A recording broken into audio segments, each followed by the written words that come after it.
Îți mulțumesc. Dintre toate mulțumirile ce ți s-ar cuveni ție, mi-ar trebui, Doamne, o veșnicie.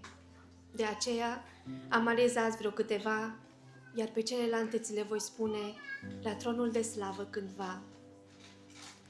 Îți mulțumesc, Doamne, că pe lumea asta Tu mi-ai împărțit frumos zilnica pâine și nu mi-ai dat o pe cea de mâine și ai făcut bine să înțeleg, să depind în continuu de Tine.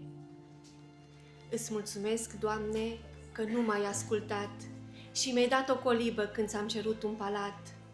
O, Doamne, nu știam ce-și cer, palatul meu o fi pe undeva prin cer. Îți mulțumesc, Doamne, că de câte ori vreau să mă abat din cale, Tu m-ai lovit cu nuiaua dragostei Tale. Mi se părea atunci că ești rău și mă doare, dar durerea era bună și o binecuvântare.